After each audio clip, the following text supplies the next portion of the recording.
Good morning, everyone. Good morning, sir. Chalo, let us start. I guess majority of the people have joined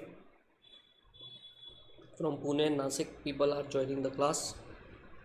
जो कल किया था उसको फटाफट से एक बार रिवाइज कर लेते हैं and then will go forward. So कल क्या किया था हमने? Yesterday we started off with chapter number 3. Chapter का ओवरव्यू हमने कल देखा और उसके बाद हमने कल बेसिक पार्ट देखा था कि कोई भी इंफॉर्मेशन सिस्टम का मॉडल होता है input, process, output and storage. फिर हम गए थे to the concept of components of information system. What is the components of information system? Hardware, software, data, people, network. बराबर. उसमें हमने सबसे पहले देख लिया था नेटवर्क वाला पार्ट जो हमें इजीली समझ में आता है. नेटवर्क मतलब कनेक्शन. तो दो तरह के नेटवर्क होते हैं, internal and external. And also we have the concept of connection oriented and connection less. बराबर. So that is what it is.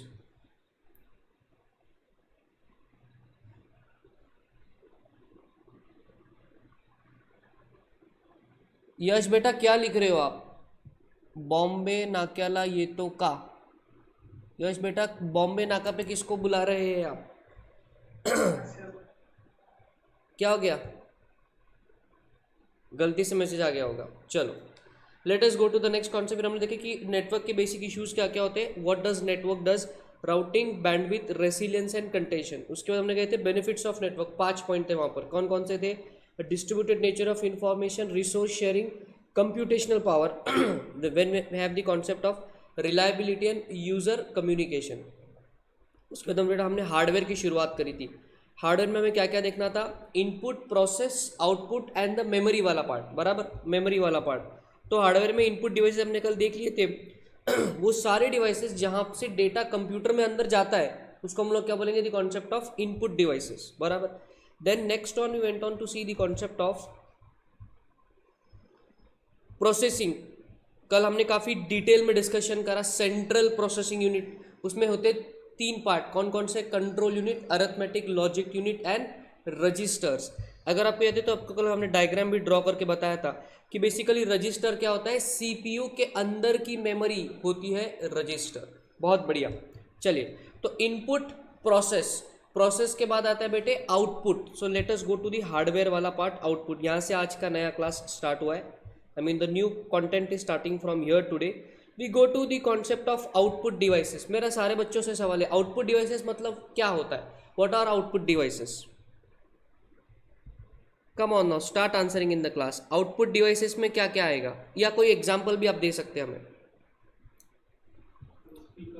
Speaker हो गया मतलब बेसिकली कोई मॉनिटर हो गया. कोई भी एक ऐसा डिवाइस जहाँ से डेटा यूजर को दिखाया जाता है या यूजर तक डेटा भेजा जाता है उसको बोलेंगे the concept of output devices.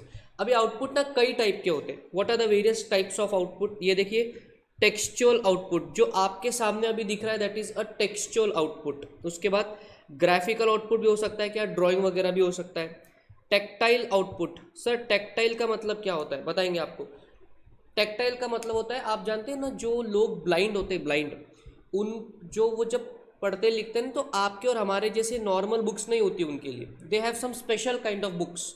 This special kind of books are called as braille लिपि. जानते हैं आप इसके बारे में?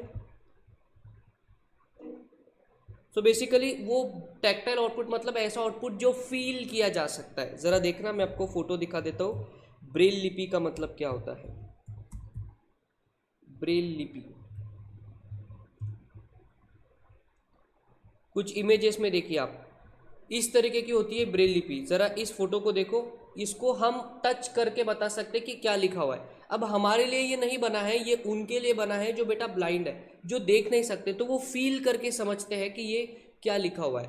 तो वो टाइप का जो आउटपुट होता है उसको हम लोग कहते हैं टैक्टाइल आउटपुट, जो फील करके पता चलता है. और कौन से टाइप का आउटपुट होता है सर? Video, audio. यूट्यूब पर जाते हैं आपको ऑडियो वीडियो आउटपुट दिखाई देता है साथ में. MP3 गाना पर, गाना के ऐप पर आप गाना वाना सुनते हैं उसको हम लोग बोलेंगे the concept of audio output. बहुत बढ़िया. So these are the various types of output that can be there. और उसको कौन कौन से डिवाइसेस? आपके स्पीकर हो गए, आपके हेडफोन्स हो गए, आपका मॉनिटर हो गया, आपका प्रिंटर हो गया. All these are nothing but your output devices. हमको यहाँ पर क्या सीखना है? What are the various types of output. Textual, audio, video, graphical and tactile, बस सिंपल, इससे ज़्यादा कुछ नहीं है यहाँ पर। अब हार्डवेयर में हमने तीन चीज़ें देखी, input, process, output. Now we go to the concept of storage. Storage का मतलब होता है हार्डवेयर में मेमोरी।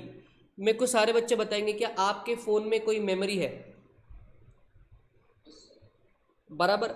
जब भी आप फ़ोन लेते हैं तब आपको कुछ ऐसा कॉन्फ़िगरेशन दिखता है ना, 4 GB रैम, 64 GB स्टोरेज, बराबर। कुछ आपको ऐसा कॉम्बिनेशन दिखता है, 6 GB रैम, 128 GB स्टोरेज। अब मेरे पास ये जो फ़ोन है इसका 12 GB रैम एंड 256 GB का स्टोरेज है, पूरा हाईएस्ट कॉन्फ़िगरेशन सब कुछ है इसमें। सर इतना क्यों? मेरे रिक्वायरमेंट है बेटा वैसी, बराबर। तो मेमोरी का मतलब है कि स्टोरेज डिवाइसेस। अब मेमोरी में ना यहाँ पर हमारे पास तीन पार्ट है। We have the concept of internal memory, we have the concept of primary और the main memory, and we have the concept of secondary memory. ज़रा देखना इधर, मेमोरी में अंदर तीन पार्ट है हमारे पास। ओहो, ये चल क्यों नहीं रहा है? What happened to this? अब चल रहा है। ये देखिए, स्टोरेज डिवाइसेस में बेसिकली हमारे पास तीन टाइप आने वाले हैं। We have the concept of internal memory, we have the concept of primary memory, and we have the concept of secondary memory. Internal memory, primary memory and the concept of secondary memory. तो सबसे पहले हम बात करेंगे internal memory. Internal का मतलब है जो सीपीयू के अंदर है। अंडरस्टैंड? इंटरनल का मतलब है जो सीपीयू का जो चिप आपको कल दिखाया था ना, उसके अंदर जो मेमोरी है उसको बोलेंगे इंटरनल मेमोरी। तो मुझे सोच के बताना, क्या हमने कोई इंटरनल टाइप की मेमोरी देखी थी क्या कल? सीपीयू के अंदर भी कोई मेमोरी होती है क्या? नहीं बेटे, मदरबोर्ड नहीं होता। मदरबोर्ड तो जो सीपीयू है वो मदरबोर्ड के ऊपर लगा होता है। सीपीयू के अंदर भी मेमोरी होती है। देखिए यहाँ पर आप भूल गए, कल बताया था आपको, रजिस्टर दिखाया था। ये मैंने आपको कल ये भी बताया था कि रजिस्टर्स में उन लोगों के मतलब उन डिवाइसेस के एड्रेस स्टोर है जो मदरबोर्ड पे अलग अलग जगह पर लगे हुए हैं। सारे बच्चों को याद आ रहा है क्या? कल हमने इसमें डिटेल डिस्कशन किया था। यस हाँ, तो सीपीयू के अंदर जो मेमोरी होती है ना बेटा, उसको बोलते हैं इंटरनल मेमोरी। अब यहाँ पर दो टाइप की इंटरनल मेमोरी है। इंटरनल मेमोरी में वी हैव टू टाइप्स, एक है रजिस्टर्स और दूसरा है cache memory. Have you heard about the concept of cache memory? Cache memory के बारे में किसी ने पढ़ा है? CACHE, cache memory. Have you heard about this earlier? तो बताइए कैश मेमोरी का क्या मतलब होता है? थोड़ा सा एक मिनट, मैं I just increase the volume of my PC so that I come to know what you say. हाँ, एक बार बताना जोर से। तो वो मोबाइल फोन में आपने थोड़ा सा बताएंगे क्लियरली? आप बता तो रहे लेकिन आपकी आवाज़ क्लियरिटी से नहीं आ रही है। सर मोबाइल फोन्स में आता है sir cache memory. Mobile phones में आता है कैश मेमोरी। अच्छा, कोई और बच्चों को पता है concept of cache memory? Residuals file होती है, कुछ हम डिलीट करते हैं उसके टेम्पररी फाइल्स होती है, ऐसा आपको बताना है, थंबनेल्स। थंबनेल्स वगैरह। अच्छा चलो, थोड़ा सा टेक्निकल बताएंगे आपको कि कैश मेमोरी की ज़रूरत क्या है। सबसे पहले तो आप ये जान लो कि रजिस्टर जो है उसकी जो मेमोरी है वो वोलाटाइल नहीं है, वो बार बार चेंज नहीं होती। लेकिन जो कैश मेमोरी है ना, cache memory, it is a temporary storage, it is a temporary memory. यहाँ पर डेटा आता है, कुछ समय तक रहता है और फिर वो डिलीट हो जाता है। लेकिन अगर मैं रजिस्टर की बात करूँ तो रजिस्टर की मेमोरी इस type of a permanent memory, मतलब उसको पता है कि हार्ड डिस्क का एड्रेस किधर है, मदरबोर्ड पे तुम्हारा रैम किधर है, मदरबोर्ड पे पावर सर्किट का एड्रेस किधर है, मदरबोर्ड पे लैन का पोर्ट किधर है। तो ये सारे एड्रेसेस स्टोर कहाँ होते हैं? रजिस्टर में। बिकॉज सीपीयू को क्या पता हार्ड डिस्क सामने है, बाजू में है, नीचे है कि ऊपर है, ये एड्रेस उसके पास स्टोर चाहिए तभी तो कम्युनिकेट कर पाएगा। कल देखा था हमने। तो ये एड्रेस स्टोर करने का काम करता है रजिस्टर, और इसलिए इसकी मेमोरी परमानेंट टाइप की होती है, ये नॉर्मली चेंज नहीं होती। लेकिन अगर मैं कैश मेमोरी की बात करूँ, cache memory is a temporary memory, मतलब थोड़े समय के लिए वहाँ पर कुछ डेटा स्टोर होता है और फिर वो वहाँ से वैनिश हो जाता है। बेसिकली कैश मेमोरी का इन्वेंशन क्यों हुआ ये अब आपको पता चलेगा। देखिए, उसके लिए हमें जानना पड़ेगा कि रैम का क्या मतलब होता है। रैम, हाँ राम नहीं, जय श्री राम नहीं, रैम। रैम का फुल फॉर्म है रैंडम एक्सेस मेमोरी। अब सबसे पहले आपको ये जानना पड़ेगा कि रैम का कंप्यूटर में क्या यूज़ होता है। मेरा आपसे सवाल है, tell me what is the use of RAM in the computer. Processing power बढ़ता है। प्रोसेसिंग, प्रोसेसिंग पावर मतलब जितनी अच्छी रैम में अच्छे से प्रोसेस होगा जल्दी। प्रोसेसिंग पावर से रिलेटेड है। अच्छा, और कुछ बच्चे को कुछ बताना है इस पर, रैम का क्या मीनिंग है। 6 GB RAM, 12 GB RAM, 4 GB RAM, 8 GB RAM, क्या मतलब, रैम का क्या यूज़ होता है।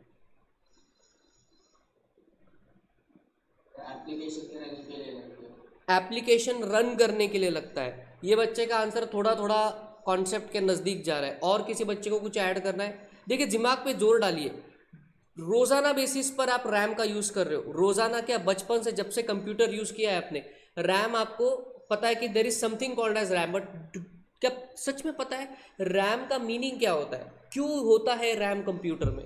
सवाल आना चाहिए मन में। चलिए मैं आपको बताता हूँ, ज़्यादा जोर नहीं देंगे आपको।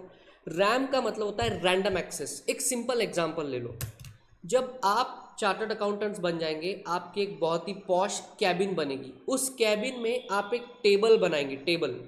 और जब कभी भी आपको क्लाइंट से कुछ बात करनी है, लैपटॉप पे कुछ काम करना है, नोट्स निकालने हैं, आप उस टेबल का इस्तेमाल करते हैं।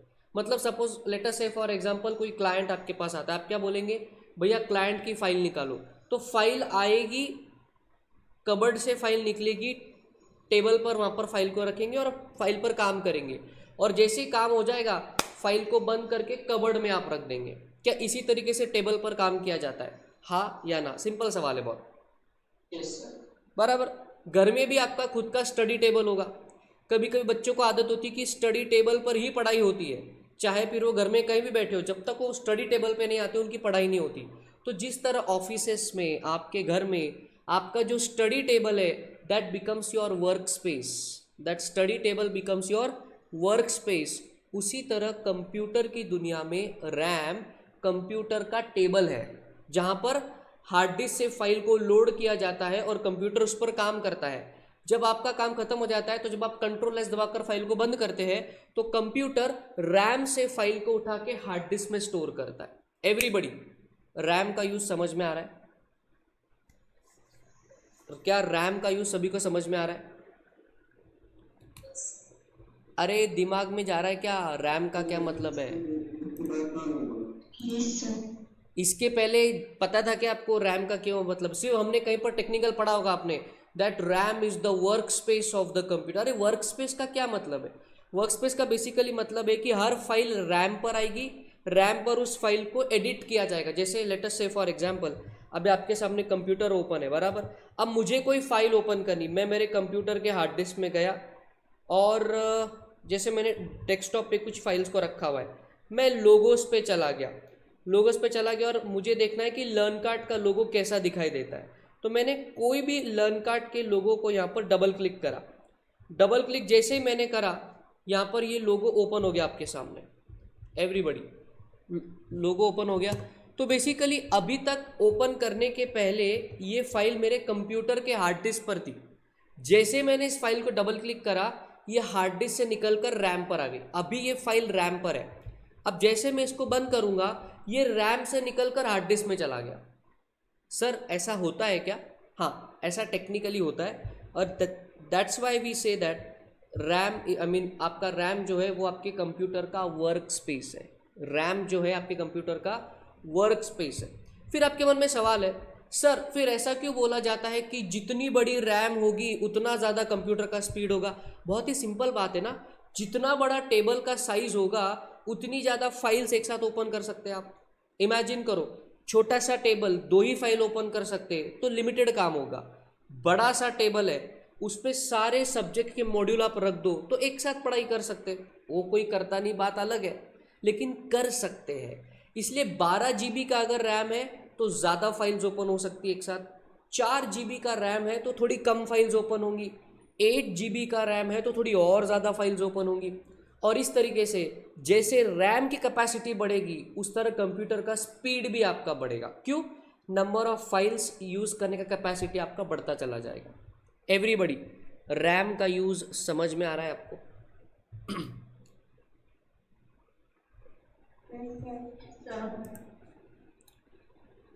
दो बच्चों को समझ में आ रहा है. What about others? Yes, sir. समझा. Great great. Yes. See understand we are on a digital mode, so कई बार क्या होता है ना, कुछ कॉन्सेप्ट बहुत डिफिकल्ट होती है, तो आई मेक इट हैपन. मैं आपको एक्सप्लेन कर रहा हूँ, एग्जाम्पल दे रहा हूँ, but you have to respond a bit कि हाँ सर समझ गया, so that I can go forward. बराबर. चलिए, सो रैम का यूज़ है, ये है कंप्यूटर का वर्क स्पेस. अब सर आप तो कैश मेमोरी की बात करते करते रैम पर क्यों चले गए? बिकॉज ये दोनों कनेक्टेड है. अभी क्या होता है, बहुत बार मेमोरी की ना अपनी एक स्पीड होती है, मेमोरी की अपनी एक स्पीड होती है. जैसे आपके मेमोरी की स्पीड है कि कितनी तेज आपको चीज़ें याद आती है. जितनी मेमोरी की स्पीड आपकी ज़्यादा होगी उतना ही आप इफ़िशिएंटली काम करोगे. एग्जामिनेशन में आंसर याद आ रहा है, कहीं तो लिखा है लिखा है लिखा है. जिस बच्चे को जल्दी से याद आ जाएगा वो जल्दी से पेपर लिख देगा. जिस बच्चे को लेट याद आ रहा है हो सकता है कि वो पेपर में आंसर को लिख ही ना पाए. तो मेमोरी की अपनी एक स्पीड होती है. उसी तरीके से रैम की भी अपनी स्पीड है और सीपीयू की भी अपने काम करने की स्पीड है.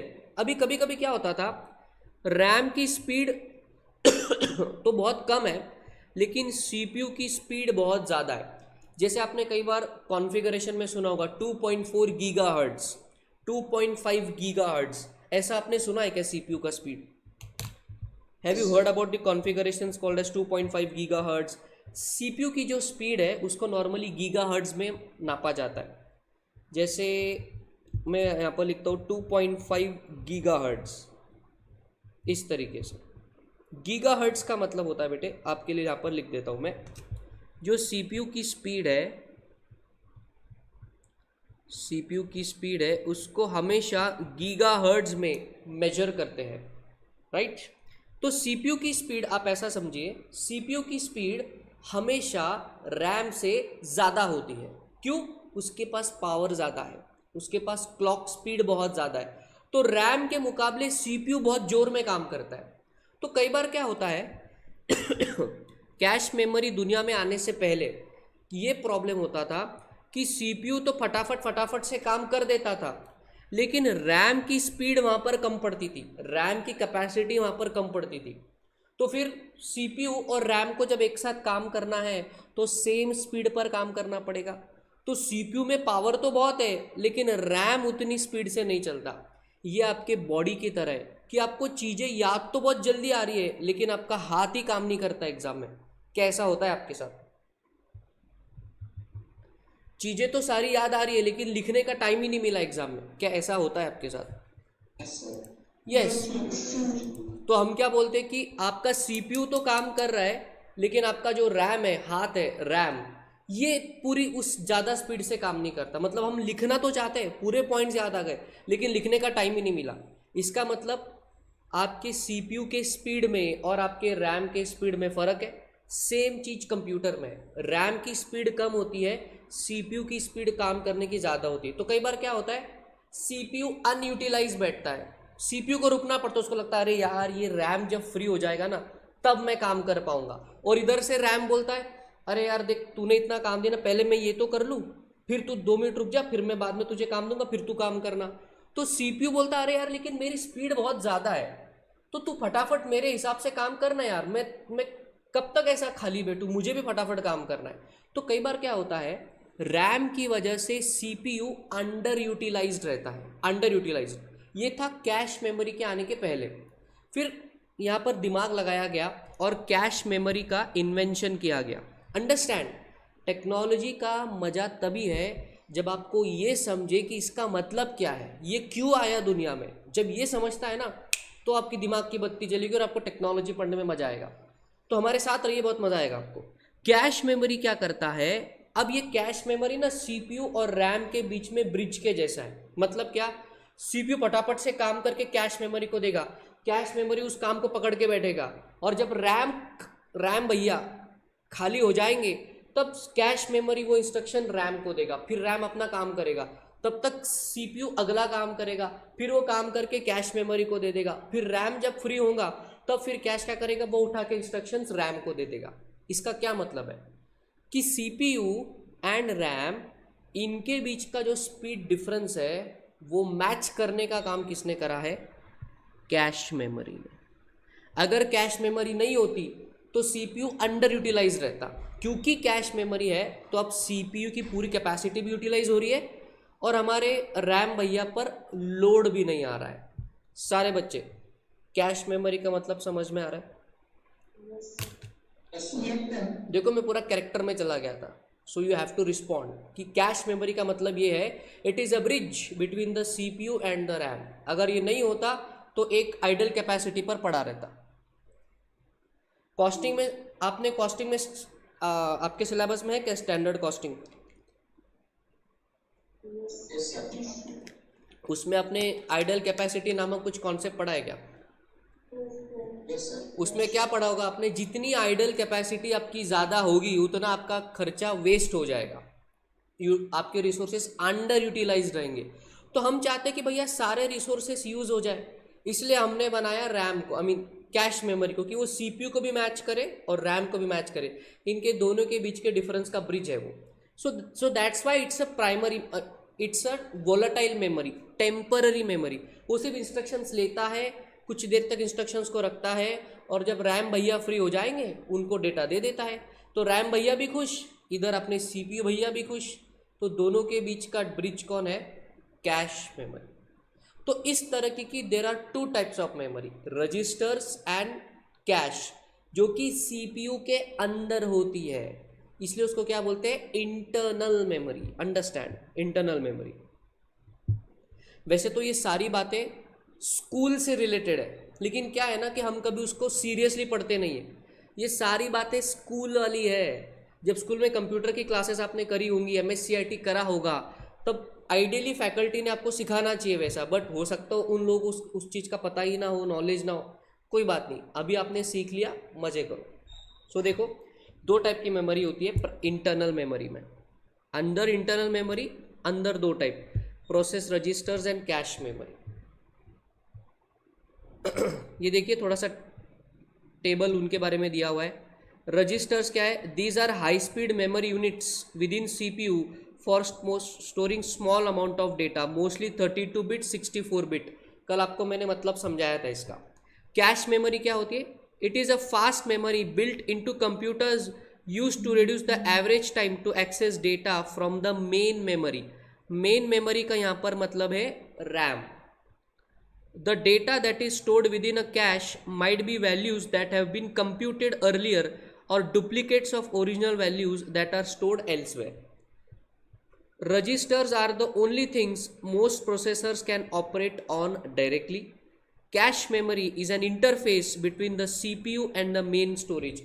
Main storage मतलब RAM. It is not directly accessible for operation. Cash memory का दूसरा कुछ भी यूज़ नहीं है, उसका काम बस यही है सीपीयू से फटाफट डेटा लेके बैठने का और रैम जब फ्री होगा उसको डेटा देने का। इसके ऊपर उसका दूसरा कोई भी यूज़ नहीं है। अब बच्चों के मन में सवाल है, सर ये थोड़ा सा टेक्निकल हो रहा है, हमको कभी कभी अभी आप समझा रहे तो हमें याद आ रहा है, लेकिन एग्ज़ाम के पीरियड तक अगर ये टेक्निकल वर्ड्स हमें याद नहीं आएंगे तो फिर हम एग्ज़ाम में कैसे लिखेंगे? ये आपके मन में सवाल है। तो डोंट वरी, आपके मन के सवाल ICI जानता है और इसीलिए इस पार्ट से थियोरी क्वेश्चंस बहुत ही कम आते हैं, यहाँ पर भर भर कर MCQ आते हैं। तो आपको लर्निंग की ज़रूरत नहीं है, लेकिन अंडरस्टैंडिंग की ज़रूरत है, राइट? अंडरस्टैंडिंग ज़रूर है, तब MCQ आपका पार हो जाएगा, वरना नहीं हो पाएगा MCQ। चलो, so that was the concept of internal memory. आपको हमने बताया था 3 टाइप की मेमोरी हमें करना है स्टोरेज में, इंटरनल, प्राइमरी, सेकेंडरी। तो इंटरनल के 2 टाइप हो गए। सारे बच्चे मुझे बताएंगे इंटरनल मेमोरी के 2 टाइप समझ में आ रहे हैं आपको? Yes, so that's good. आगे बढ़ेंगे। Now we go to the concept of primary memory. Primary memory कहते हैं उसको, मेन मेमोरी भी कहते हैं। इसमें हमारे पास 2 ही टाइप है, एक है हमारे राम भैया और दूसरे हमारे रोम भैया। RAM and ROM, RAM and ROM बोलते हैं उसको। Random access memory and read only memory. अब इसका डिफरेंशिएशन का टेबल दिया हुआ है, बहुत बड़ा टेबल है, ज़रा नीचे तक देखना इसको। तो बेसिकली रैम और रोम में क्या फ़र्क है? अभी रैम क्या होता है ये तो मैंने आपको बता दिया, it is the work space of the computer. ये सबसे बड़ी आपकी मेमोरी है जहाँ पर फाइल्स को लोड किया जाता है, आप फाइल्स को एडिट करते हैं और फाइल्स को स्टोर किया जाता है। मतलब अभी आपके सामने ये जो नोट्स की फाइल मेरी ओपन है, ये मेरे कंप्यूटर के रैम पर ओपन है। क्यों? Random access memory. Random access मतलब कभी भी एक्सेस किया जा सकता है, एडिट करने के लिए, फाइल को ऑल्टर करने के लिए, फाइल को क्रिएट करने के लिए।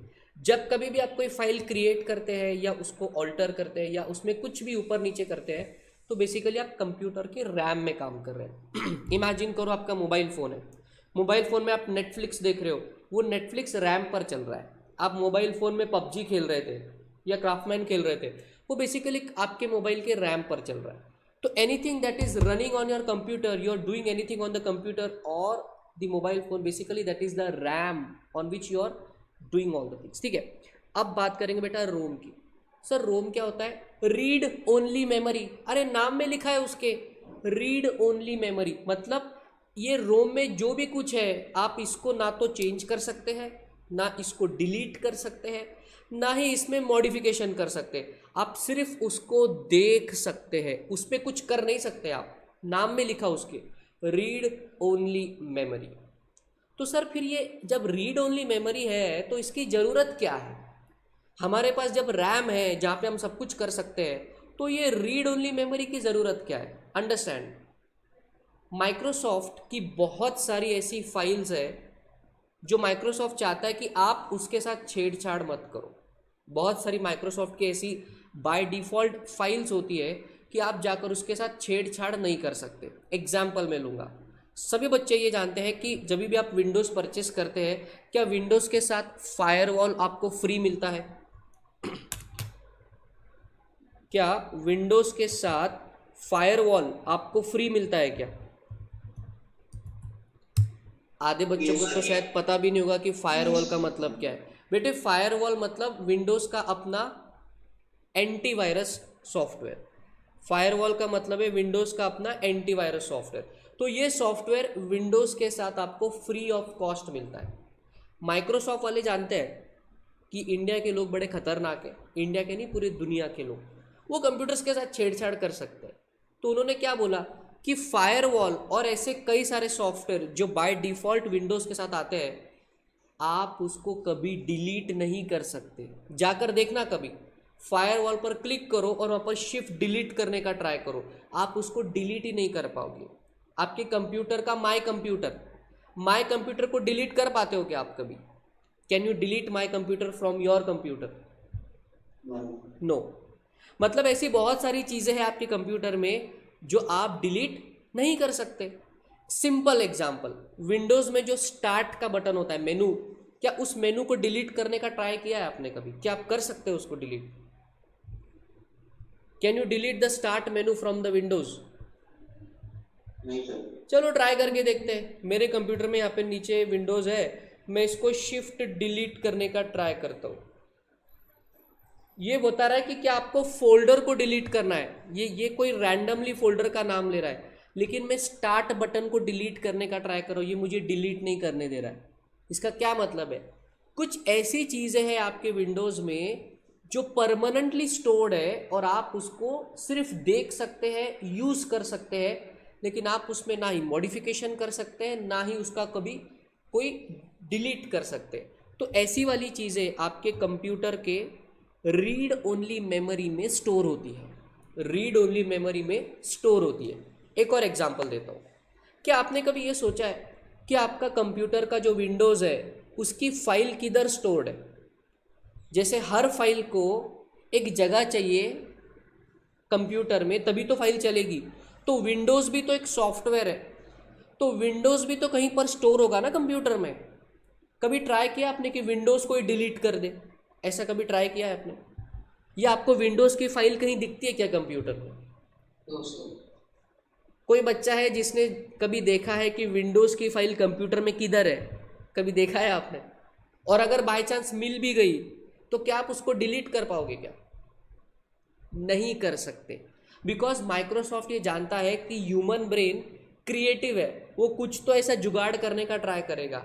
और यदि हमने विंडोज़ की फाइल एडिटेबल फॉर्मेट में रख दी तो लोग तो विंडोज़ को ही बदल देंगे, उसमें ही जुगाड़ कर देंगे। तो उन्होंने क्या करा, विंडोज़ की फाइल को आपके कंप्यूटर के बायोस में रख दिया। बायोस का यहाँ पर आपको नाम दिख रहा है बेटे, बायोस का मतलब होता है basic input output service. Sir ये बायोस क्या होता है बताते हैं आपको, थोड़ा सा टेक्निकल पार्ट है ये, but you have to bear with this, और इस पे एमसीक्यू आने की ज़्यादा प्रोबेबिलिटी है, तो डरना नहीं आपको।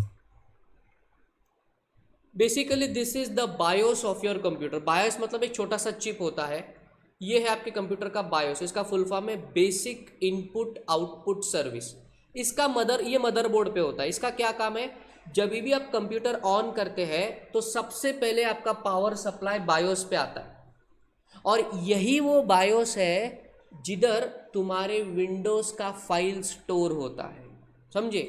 तो अगर आपका विंडोज़ करप्ट हो गया है, अगर आपका विंडोज़ चालू ही नहीं हो रहा है, तो इसका यही मतलब है कि तुम्हारे बायोस में प्रॉब्लम है, समझे। तो ये बायोस जो है ना, it is an example of a read only memory.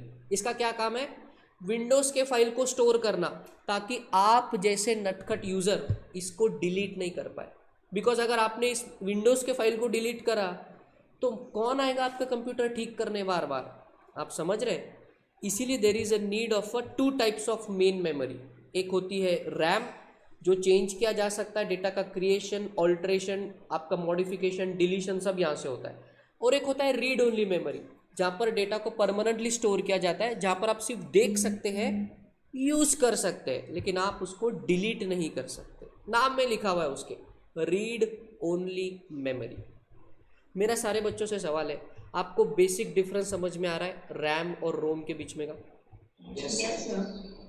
देखो बचपन से आपने रैम और रोम के बारे में तो सुना होगा, but you have not learned exactly what is the use of RAM and ROM, right.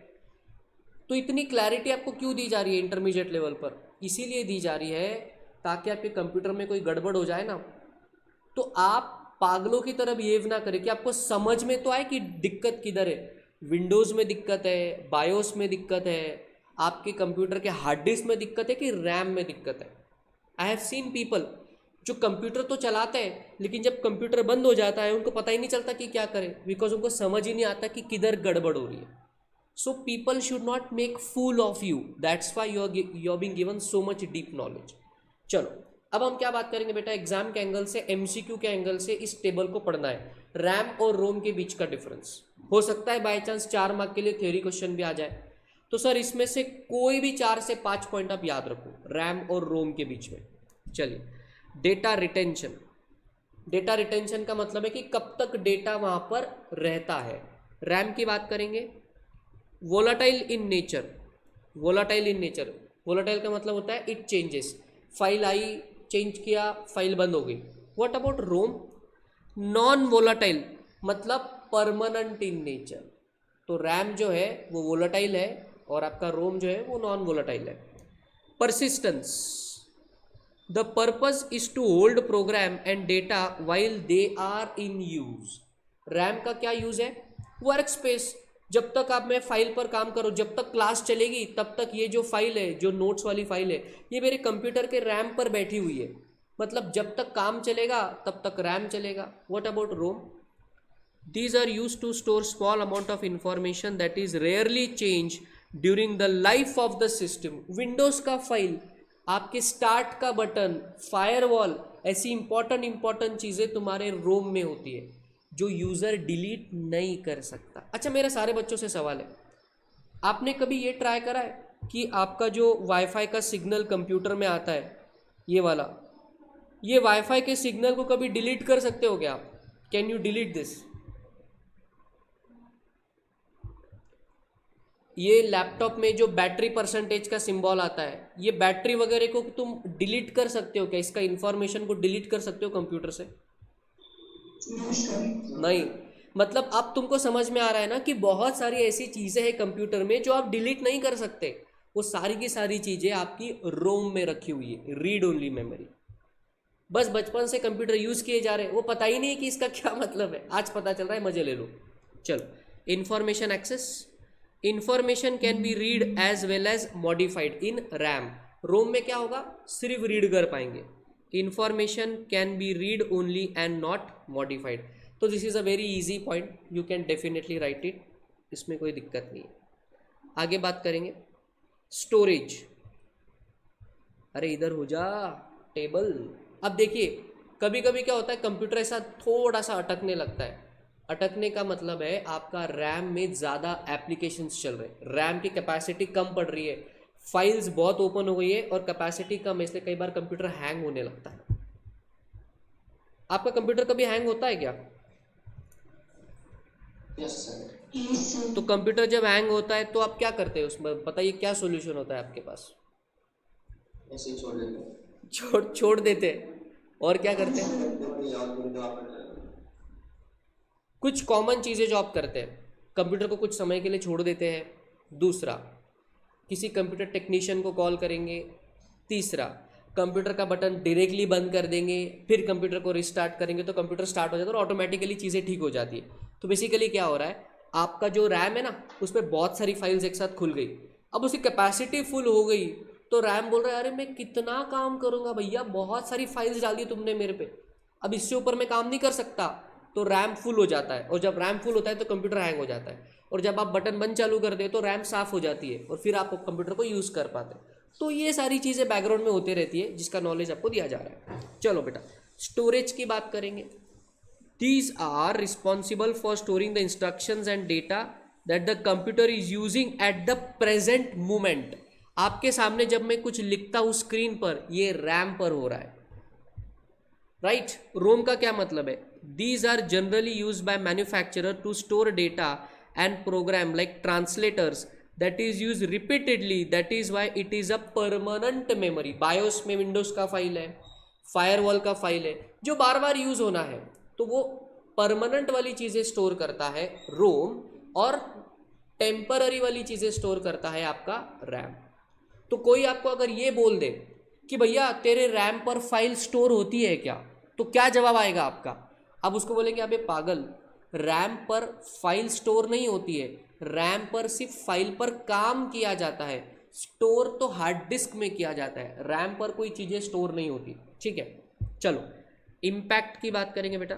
Volatile memory such as RAM has high impact on the systems performance. जितनी रैम ज़्यादा है उतनी कंप्यूटर की स्पीड ज़्यादा है। 8 GB रैम, 12 GB रैम। आपके पास जो घर में कंप्यूटर है बताना कितनी रैम है उसकी, कोई बता सकता है? 8 GB रैम। 8 GB रैम वाला कंप्यूटर। आपके फ़ोन में कितनी रैम है? 8 GB रैम। वाह यार, सारे बच्चे 8 GB रैम यूज़ करें, बहुत बढ़िया, शाबाश। व्हाट अबाउट रोम? रोम का मेमोरी फिक्स होता है, उसका बड़ा या छोटा होने से आपके परफॉर्मेंस पर फर्क नहीं पड़ता, बिकॉज आपकी फाइल्स ओपन होती है रैम पर ना कि रोम पर। तो रोम की मेमोरी का और आपके कंप्यूटर के परफॉर्मेंस का एज सच कोई लेना देना नहीं है। देखो non volatile memory has no impact on the systems performance. ठीक है। कॉस्ट, रैम थोड़ा सा महंगा होता है, volatile memory is costly per unit in size, non volatile memory is cheap per unit. कभी रैम को देखा है क्या आपने? हैव यू सीन रैम दिखता कैसे है? चलिए कुछ बच्चों ने शायद नहीं देखा होगा, रैम को आपको दिखा देते हैं। रैम कैसे दिखाई देता है, ये देखो बेटा, ये होता है आपके कंप्यूटर का रैम। सर ये कुछ हर चीज़ कंप्यूटर में ऐसी होती है क्या, मतलब ऐसे ग्रीन कलर ब्लैक कलर? बेटा ये सिलिकॉन की प्लेट होती है, उस पर सारा आर्किटेक्चर किया जाता है, तो इसी कलर में आपको दिखाई देगा। ये देखिए आपके कंप्यूटर में कुछ ये येलो कलर के ब्रैकेट्स होते हैं और इन्हीं ब्रैकेट में वो ग्रीन कलर की प्लेट को बिठाया जाता है। वो plate is nothing but RAM of the computer. तो दिखने में तो इतना खूबसूरत नहीं है लेकिन काम बहुत तगड़ा करता है रैम। हमें क्या लेना देना, वो वैसे भी कंप्यूटर के अंदर पड़ा होता है, वो दिखे अच्छा या ना दिखे, काम हो रहा है ना अपना, बस। स्पीड की बात करेंगे तो महंगा होता है रैम और सस्ता होता है रोम। स्पीड की बात करेंगे, रैम की स्पीड ज़्यादा होती है, मैंने बताया ना मेमोरी की स्पीड होती है। रोम स्पीड होती है लेकिन रैम के मुकाबले कम होती है। कैपेसिटी, रैम की memory is large and high capacity. ROM का क्योंकि यूज़ लिमिटेड है तो उसकी कैपेसिटी बहुत, ऐसा आपको ज़्यादा लेने की ज़रूरत नहीं है। तो ROM is generally small and of low capacity. क्यों? काम लिमिटेड है, उसका काम है कुछ एक स्पेसिफिक फाइल्स को स्टोर करना, बस, उसके ऊपर कोई काम नहीं है। लेकिन रैम का तो उस पर गेम्स भी चलते हैं, MS ऑफिस भी ओपन होता है, PDF भी ओपन हो रहा है, फाइल को क्रिएट किया जा रहा है, समझ रहे। इंटरनेट चलाते हैं आप, रैम पर ही चल रहा है कंप्यूटर के। सो रैम की कैपेसिटी ज़्यादा होती है, रोम की कैपेसिटी कम होती है। सारे बच्चों से मेरा सवाल है, क्या ये रैम और रोम समझ में आ रहा है? Yes sir. सो देखिए, अगर आप इंटरेस्ट लोगे ना तो बहुत मज़ा आएगा आपको। It is something knew that you have learning. और इससे भी पहले आपने कंप्यूटर्स पढ़े हैं, लेकिन इस तरीके से आपने कंप्यूटर नहीं पढ़ा होगा। So enjoy the subject. So that is the concept of primary memory and main memory. So primary memory main memory वाला पार्ट खत्म हो रहा है। अब बचता है हमारे पास सेकेंडरी मेमोरी, और ये समझने के लिए बेहद आसान है, बहुत ईजी है। सेकेंडरी मेमोरी, अब आपके कंप्यूटर में हमने रैम की बात करी, हमने रोम की बात करी, रजिस्टर्स की बात करी, कैश मेमोरी की भी बात कर ली, लेकिन क्या इनको छोड़ के कोई दूसरे टाइप का मेमोरी होता है क्या कंप्यूटर में?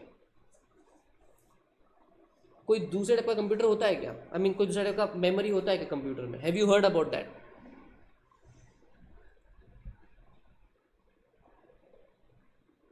थोड़ा सा दिमाग पे प्रेशर डालो।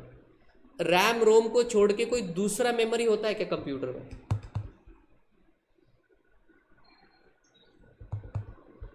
सिंपल आंसर है हार्ड डिस्क। क्या हर के कंप्यूटर में हार्ड डिस्क है क्या? Yes sir. हाँ, तो फिर बोलने का ना, सर हार्ड डिस्क भी तो होती है। हार्ड डिस्क का नाम लिया कि मैंने अब तक? नहीं लिया।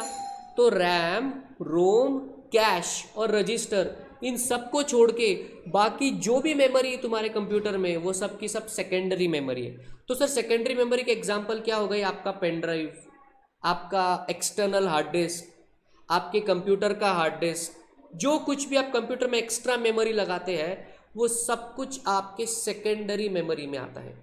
अच्छा, एक्सटर्नल हार्ड डिस्क पता है आपको? यस। हाँ,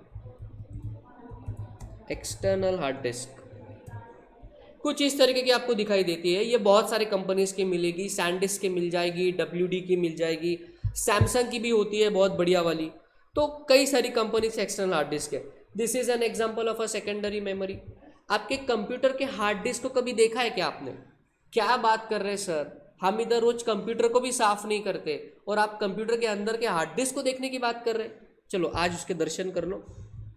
हार्ड डिस्क ये कुछ इस तरीके के आपके कंप्यूटर की हार्ड डिस्क दिखाई देती है। ये आपको लग रहा होगा कि किसी डीजे का सेटअप है, ऐसा करके बिल्कुल सॉन्ग चलाएंगे। नहीं बेटे, ये हार्ड डिस्क है आपके कंप्यूटर की। ये अंदर के साइड से ऐसी दिखाई देती है, और आप जब इसको ऊपर से देखते हैं तो कुछ मेटल के प्लेट के आपको इस तरह दिखाई देती है। इसके अंदर कुछ रीड राइट हेड होता है। ये एक्चुअली ना, इसका भी स्टडी बिल्कुल 2 पेज का था आपके सिलेबस में पहले, कि ये रीड राइट हेड कैसे काम करता है, डेटा कैसे इस पर स्टोर होता है। फिर ICI को लगा कि थोड़ा सा अननेसेसरी नॉलेज बच्चों को दिया जा रहा है, तो उस पार्ट को आपके सिलेबस से डिलीट कर दिया और सिर्फ इतना बताया गया कि इसको सेकेंडरी मेमोरी कहते हैं। सो सर, सेकेंडरी मेमोरी का यूज़ क्या होता है? एक ही यूज़ है, डेटा का स्टोरेज करने का। डेटा का स्टोरेज करने का। जब आपकी क्लास हो जाती है और मैं इस फाइल को Ctrl+S करके बंद करता हूँ, तो ये मेरे कंप्यूटर के हार्ड डिस्क पर स्टोर हो जाती है। मुझे बताइए, क्या आप पेन ड्राइव वेन ड्राइव का यूज़ करते हैं क्या? पेन ड्राइव में डेटा कॉपी किया, वो डेटा दूसरी जगह पर लेकर गए, फिर डेटा वहाँ कॉपी कर लिया। तो डेटा स्टोरेज के लिए जो डिवाइसेस आप यूज़ करते हैं, other than RAM, ROM, cache and register, वो सारी मेमोरी आपकी सेकेंडरी होगी। अच्छा, अब आपको अगर थोड़ा समझ में आ रहा है तो मेरे एक सवाल का जवाब देना। क्लाउड स्टोरेज, हाँ, गूगल ड्राइव, वन ड्राइव, ये सब कौन सी टाइप की मेमोरी है? प्राइमरी या सेकेंडरी? सेकेंडरी। कितने बच्चों को लग रहा है प्राइमरी और कितने बच्चों को लग रहा है सेकेंडरी? जरा कमेंट सेक्शन में बताना। एवरीवन ओपन आंसर करो कमेंट सेक्शन में। प्राइमरी या secondary? What type of memory is the cloud storage? Let us see who all answer and क्या क्या आंसर आते हैं।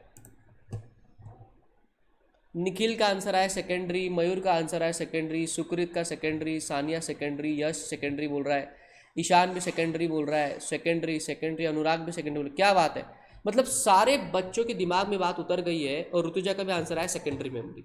मतलब सारे बच्चों के दिमाग में उतर चुका है कि सेकेंडरी मेमोरी होती है भैया क्लाउड स्टोरेज। मतलब कॉन्सेप्ट अब क्लियर है आपको। लेकिन आईसीआई इधर तक नहीं रुका, अब आईसीआई ने एक और डिफरेंस दे दिया आपको, difference between secondary memory and the primary memory. मतलब बेसिकली आपके रैम रोम वर्सेस आपका हार्ड डिस्क। तो यहाँ पे मैं एग्जांपल लिख लूँगा, रैम ऑब्लिक रोम, और इधर तुम्हारा नॉर्मल हार्ड डिस्क। देखते इतने पॉइंट है बेटे, एग्जामिनेशन में एमसीक्यू के एंगल से इंपॉर्टेंट है। चलिए late us understand one point. Basic point क्या है? Primary memory is directly accessible by the processor और सीपीयू।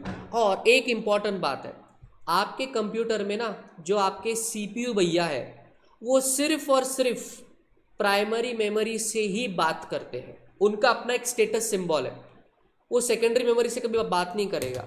मतलब आपका जो सीपीयू है ये हमेशा रैम से या रोम से ही बातें करेगा। हार्ड डिस्क को भाव भी नहीं देता, वो जाता ही नहीं उसके पास। हार्ड डिस्क की और उसकी कट्टी हो चुकी है, कट्टी हो गई। क्यों कट्टी हो गई सर? हार्ड डिस्क एक अलग मेमोरी है और प्राइमरी मेमोरी का काम है सीपीयू के साथ काम करना। तो ये सबसे बड़ा डिफरेंस है कि सीपीयू कभी भी हार्ड डिस्क के साथ काम नहीं करता। फिर आप बोलेंगे सर लेकिन फिर मैंने हार्ड डिस्क से डेटा रैम पे लाया, उस पर काम किया, फिर हार्ड डिस्क में रखा, तो सीपीयू ने काम किया ना, मतलब सीपीयू एग्जीक्यूशन करता है। अरे भैया तूने हार्ड डिस्क से उठा के रैम पे लाया, तभी तो सीपीयू ने रैम के साथ काम करा। कभी आपने मुझे ये बोलते हुए सुना है कि सीपीयू ने हार्ड डिस्क से बात करी? नहीं, सीपीयू हमेशा रैम या रोम से ही बात करेगा, वो हार्ड डिस्क से कभी बात नहीं करता। ठीक है, ये चीज़ को ध्यान रखना। Secondary memory is not directly accessible by the CPU. Data, instruction और data to be currently executed are copied to the main memory. जब मैं इंस्ट्रक्शन देता हूँ कंट्रोल पी, ये इंस्ट्रक्शन है, इमीडिएटली यहाँ पर आ गया, तो ये इंस्ट्रक्शन कहाँ जाती है? मेन मेमोरी में जाती है। बिकॉज रैम का ही तो काम है इंस्ट्रक्शंस को एग्जीक्यूट करना सीपीयू के साथ मिलके।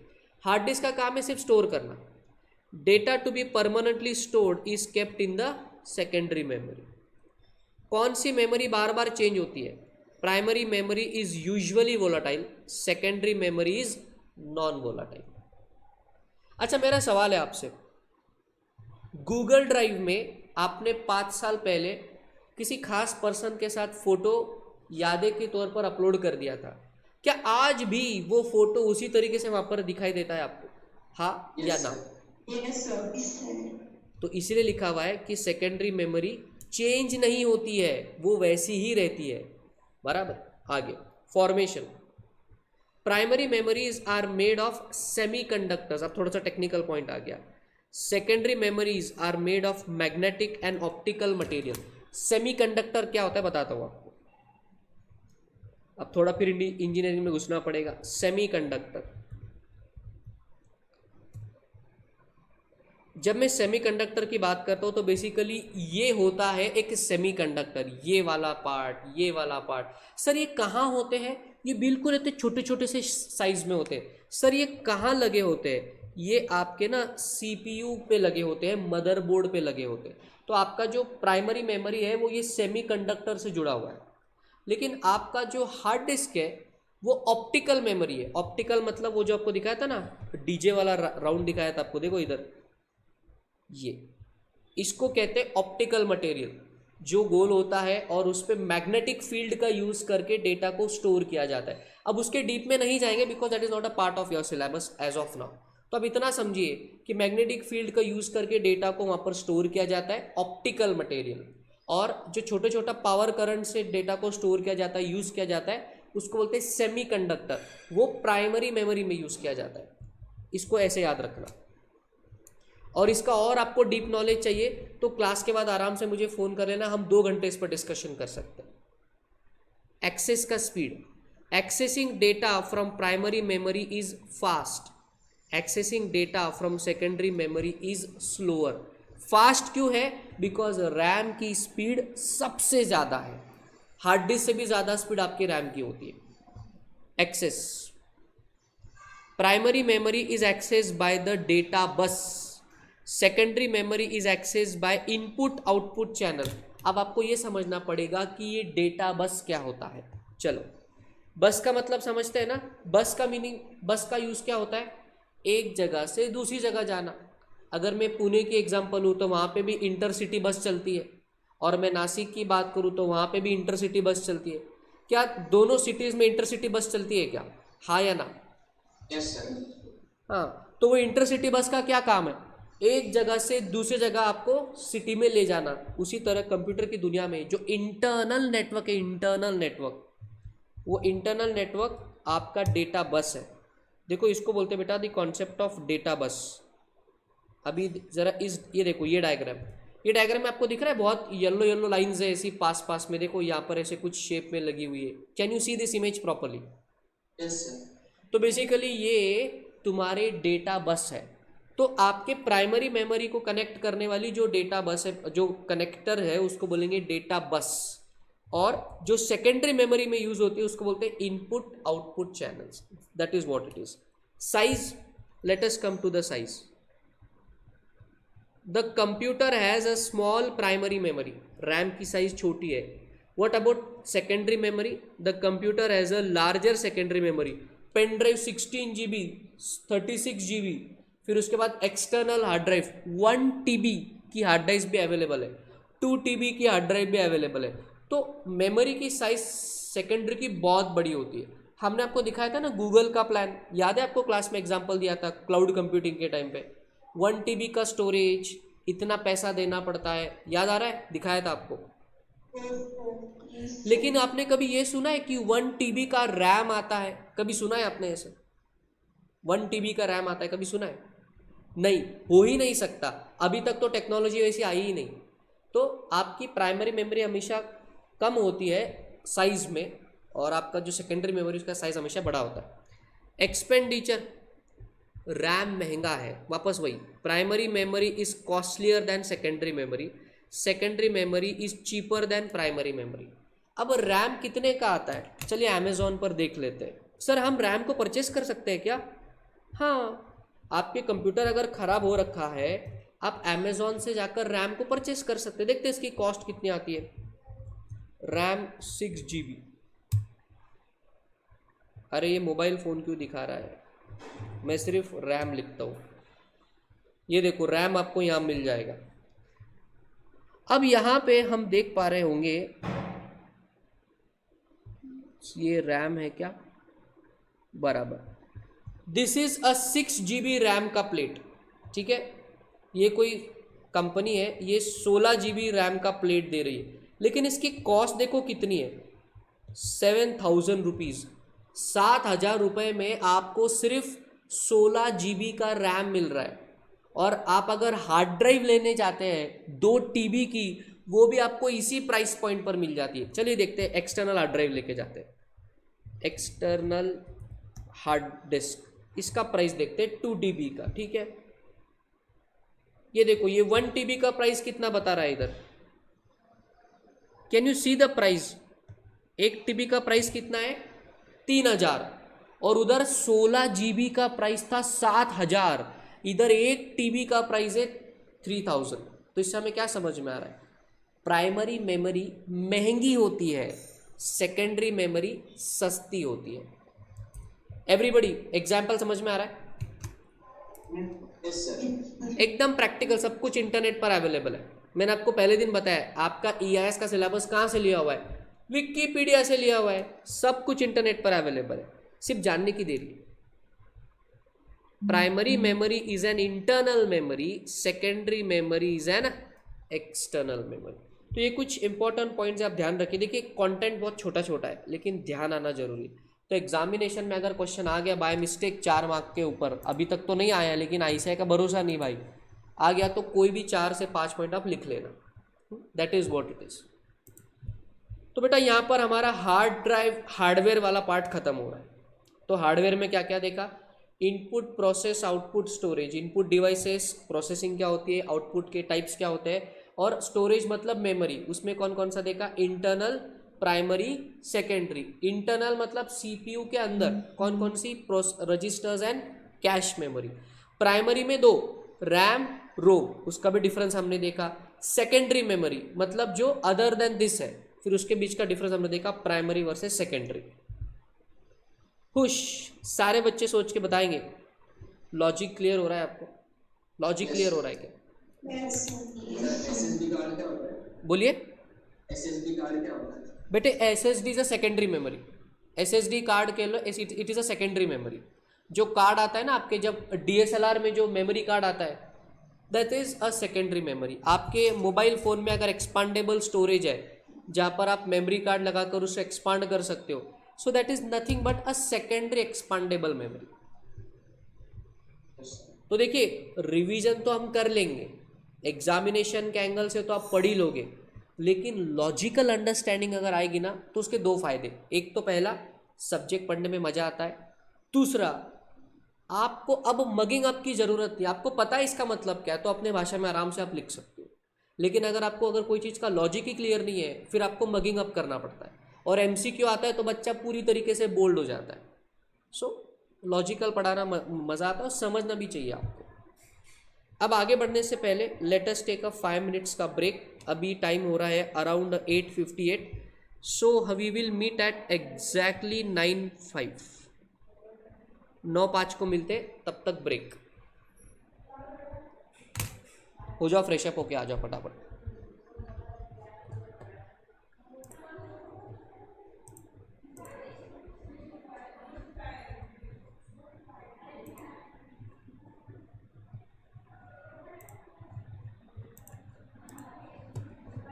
एक बच्चे का कुछ मैसेज आया है, मैं देख लेता हूँ। सर, एक क्रोम बुक और एक नॉर्मल लैपटॉप में क्या फ़र्क होता है और किसकी स्टोरेज कैपेसिटी ज़्यादा होती है? सानिया का पर मैसेज है। बेटे, क्रोम बुक बेसिकली एक ऑपरेटिंग सिस्टम है जो गूगल के साइड से आता है, क्रोम ओएस। जैसे विंडोज़ ऑपरेटिंग सिस्टम है, उसी तरीके से क्रोम ओएस भी एक ऑपरेटिंग सिस्टम है। और अगर मैं स्पीड की बात करूँ तो क्रोम ओएस बहुत ही लाइट वेट और बहुत ही अच्छा है। और अगर मैं विंडोज़ की बात करूँ तो थोड़ा सा लैगिनेस आपको विंडो में दिखाई देता है। तो आप बोलोगे सर फिर विंडोज़ ज़्यादा पॉपुलर क्यों है?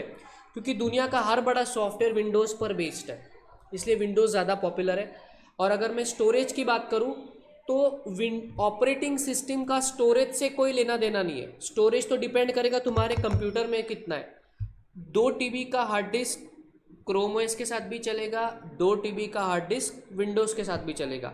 लेकिन अगर मैं परफॉर्मेंस की बात करूँ तो आपको क्रोम ओएस में अच्छा परफॉर्मेंस मिलेगा, बिकॉज वो थोड़ा सा लाइट वेट है, बराबर। लेकिन फिर ये भी है कि आपका क्रोम ओएस में विंडोज़ वाले जो एप्लीकेशन है वो शायद हो सकता है क्रोम में ना चले, बराबर। क्रोम ओएस एंड्रॉयड के जैसा है, ठीक है। I hope your point is clarified. Yes, sir. चलो बात करेंगे बेटे सॉफ्टवेयर की।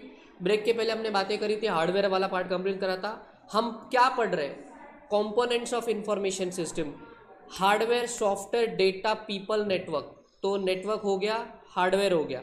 अब सॉफ्टवेयर की बात करेंगे। तो देखिए बेटा, सॉफ्टवेयर की दुनिया में सॉफ्टवेयर को हमने यहाँ पर 2 हिस्सों में डिवाइड करा।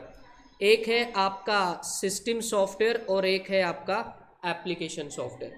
सबसे पहले हम बात करेंगे सिस्टम सॉफ्टवेयर की। तो बेसिकली सिस्टम सॉफ्टवेयर का दूसरा नाम है ऑपरेटिंग सिस्टम। अब जैसे सानिया ने जो सवाल पूछा था, क्रोम ओएस एक ऑपरेटिंग सिस्टम है, उसी तरह आपके पास जो कंप्यूटर है उसकी ऑपरेटिंग सिस्टम क्या है भाई, बताना ज़रा। What operating system you are using?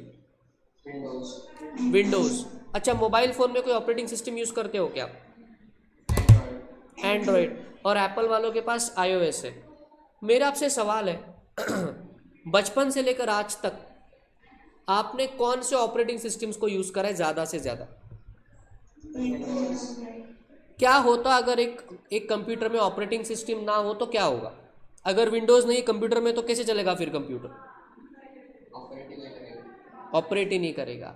तो बेसिकली ऑपरेटिंग सिस्टम का यूज़ है कंप्यूटर हार्डवेयर से काम करवाना। मतलब जैसे कंप्यूटर को स्टार्ट करना, शट डाउन करना, मेमोरी मैनेजमेंट करना, फाइल का क्रिएशन करना, वाईफाई का सिग्नल पकड़ना, नेटवर्क में जुड़ना, आप समझ रहे, फोल्डर को एक जगह से कॉपी पेस्ट करना, ये सारी चीज़ों का आपको करने के लिए अलाउ कौन करता है? Operating system. ज़रा देखिए, ये है मेरे कंप्यूटर की operating system, this is Windows. इसका वर्जन कौन सा है sir? This is Windows 11 pro edition. मतलब जो हाईएस्ट वाला विंडोज़ अवेलेबल है वो मैंने लगवा रखा है, बिकॉज मेरी नीड वैसी है। एडिटिंग वगैरह करने के लिए हम इसी कंप्यूटर का यूज़ करते हैं। अब अगर आप देखेंगे तो आपके कंप्यूटर की जो सेटिंग्स है वो आपको यहाँ से दिखाई देती है कि आपको कंप्यूटर का कलर चेंज करना है, बैकग्राउंड चेंज करना है, फॉन्ट स्टाइल चेंज करनी है, कंप्यूटर में अपडेट्स आपको लाने हैं। ज़रा देखिए यहाँ पर पर्सनलाइजेशन में मैं जाता हूँ और मैंने इस पर क्लिक करा। जैसे मैंने इस पर क्लिक करा मेरे कंप्यूटर का बैकग्राउंड यहाँ पर बदल गया। ये देखिए कंप्यूटर का बैकग्राउंड बदल गया। तो मुझे जब कंप्यूटर का बेसिक्स में कोई चेंज लाना है, बैकग्राउंड बदलना है, फॉन्ट कलर चेंज करना है, ये सब चीज़ें मुझे कौन करने देता है? ऑपरेटिंग सिस्टम करने देता है। और क्या क्या ऑप्शन दिखता है आपको यहाँ पर? देखते हैं और क्या क्या चीज़ें आप कर सकते हैं। क्या हो गया इसको?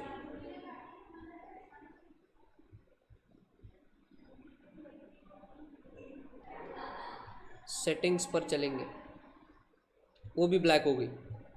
तो बेसिकली मेरे को क्या है कि ब्लैक वाला जो वॉलपेपर है वो बहुत ज़्यादा पसंद नहीं है। मेरे को लाइट वाला कंप्यूटर ज़्यादा अच्छा लगता है, इसलिए मैं हमेशा उसको लाइट में रखता हूँ। तो ये अब मुझसे नाराज़ हो चुका है, उसको वापस से स्टाइल में लेकर आते जो मेरी ओरिजिनल स्टाइल थी। और ये वापस से यहाँ पर लाइट वेट वाला कंप्यूटर हो गया। डार्क थीम मेरे को बहुत ज़्यादा पसंद नहीं है। ये देखो फिर से कंप्यूटर चेंज हो गया। तो ये सारी चीज़ें करने में आपको हेल्प कौन करेगा? आपका ऑपरेटिंग सिस्टम। कंप्यूटर को लॉक करने में अब देखिए टास्क बार, ये जो आपको नीचे दिखाई देता है ना, यहाँ पर देखिए बहुत सारे एप्लीकेशन एक साथ ओपन हो चुके हैं। इतने सारे एप्लीकेशन अभी मेरे कंप्यूटर पर चल रहे हैं। तो ये एप्लीकेशन का मल्टीटास्किंग वगैरह करना, रैम को सीपीयू से जोड़ना, इनके आपस के बीच का मैनेजमेंट करना, ये सारा काम कौन करता है? ऑपरेटिंग सिस्टम करता है। अगर ऑपरेटिंग सिस्टम कंप्यूटर में नहीं है तो आप कंप्यूटर को चला ही नहीं सकते। अच्छा, तो सर आपका ये कहना है कि ऑपरेटिंग सिस्टम कंप्यूटर की जान है। जैसे हमारे लिए ऑक्सीजन जरूरी है, हमारे बॉडी को चलाने के लिए ऑक्सीजन जरूरी है ना। विदाउट ऑक्सीजन रह सकते हो क्या आप? नहीं रह सकते। उसी तरह से कंप्यूटर का ऑक्सीजन है उसका ऑपरेटिंग सिस्टम, उसके सिवा वो चल ही नहीं सकता। सर दुनिया में कितने टाइप के ऑपरेटिंग सिस्टम है? बहुत सारी है। सर कुछ नाम बता सकते हैं क्या हमको? हाँ बहुत सारे बताएंगे आपको। जैसे कुछ एग्जांपल मैं आपके समझता हूँ। विंडोज एक ऑपरेटिंग सिस्टम है, आईओएस ऑपरेटिंग सिस्टम है, एंड्रॉयड ऑपरेटिंग सिस्टम है, क्रोम ओएस, अब एक बच्ची ने एग्जांपल लिया था सानिया ने, वो एक ऑपरेटिंग सिस्टम है, उबंटू एक ऑपरेटिंग सिस्टम है, लिनक्स ये भी एक ऑपरेटिंग सिस्टम है, और भी बहुत सारे ऑपरेटिंग सिस्टम है। जैसे फूशिया ओएस के बारे में सुना है आपने? फूशिया नाम ही अलग है बिल्कुल। फूशिया ओएस, ओएस मतलब ऑपरेटिंग सिस्टम, वो एक फ्यूचर में आने वाली ऑपरेटिंग सिस्टम है जो ये अपना सारा आर्टिफिशियल इंटेलिजेंस और इसको उसको सपोर्ट करेगी। सो इतना इजी होता है ऑपरेटिंग सिस्टम। तो ये डायग्राम को देखना ज़रा, आपका ऑपरेटिंग सिस्टम क्या क्या काम करता है। Allocation of the resources. अभी अगर मुझे बैटरी परसेंटेज देखना है कि मेरी बैटरी और कितने देर चलेगी, तो यहाँ पर मुझे सारी इन्फॉर्मेशन मेरा कंप्यूटर दिखाता है। वो बता रहा है कि मेरा कंप्यूटर अभी बैटरी सेविंग मोड पर चल रहा है। मुझे देखना है कि वाईफाई के कितने सिग्नल मुझे आ रहे हैं, तो मेरा कंप्यूटर मुझे यहाँ पर सारा इन्फॉर्मेशन दे। कंप्यूटर मतलब ऑपरेटिंग सिस्टम दिखाएगा। मुझे बताइए, जब आप माय कंप्यूटर में जाते हैं तब आपको वहाँ पर दिखाई देता है कि आपके हार्ड डिस्क में इतना जीबी फ्री है, इतना जीबी कंज्यूम्ड है, ऐसा दिखाई देता है क्या आपको? Yes sir. तो ये सारा मेमोरी मैनेजमेंट का काम भी कौन करता है? Operating system. Monitor of the activity, कौन कौन से एप्लीकेशन ओपन है, ऑपरेटिंग सिस्टम इसका ध्यान रखता है। Manages the disk and file, सभी के कंप्यूटर में वो कट कॉपी पेस्ट का बेसिक फंक्शन है क्या? है कि नहीं है? Yes sir. हाँ, तो ये सारा आपको कौन कौन ये सारी सर्विसेज प्रोवाइड कर रहा है? Operating system. यस। सो और एक ऑपरेटिंग सिस्टम का बेसिक काम होता है, आपको पता है क्या?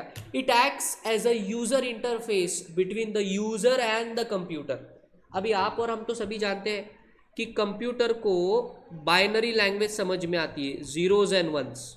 सर ये जीरो और वन का क्या मतलब है? चलो लगे हाथ आपको वो भी बता देते हैं। जीरो का मतलब होता है ऑफ और वन का मतलब होता है ऑन। करंट आया या गया, गया मतलब जीरो, आया मतलब ऑन, ऑन एंड ऑफ मतलब 0101। तो कंप्यूटर जो ये इलेक्ट्रॉनिक सर्किट पर चलता है, अभी के लिए इतना समझो, आप ज़्यादा कॉम्प्लिकेशन नहीं करेंगे, इलेक्ट्रॉनिक सर्किट पर चलता है। तो उस लैंग्वेज को हम बोलते हैं बाइनरी लैंग्वेज। कंप्यूटर को समझ में आती है बाइनरी लैंग्वेज। लेकिन मुझे बताना, बचपन से जब से आपने विंडोज़ को यूज़ करा है, आपने कभी जीरोज एंड वंस में बात करी क्या कंप्यूटर से? Have you ever talked with computer in zeros and ones? नहीं। आप बोले सर हम तो इंग्लिश का यूज़ करते, कंप्यूटर को इंग्लिश में चलाया ना आपने। हो सकता है मराठी में चला रहे हो, इंग्लिश में चला रहे हो, Tamil, Bengali, what ever the case में भी, मल्टी लैंग्वेज।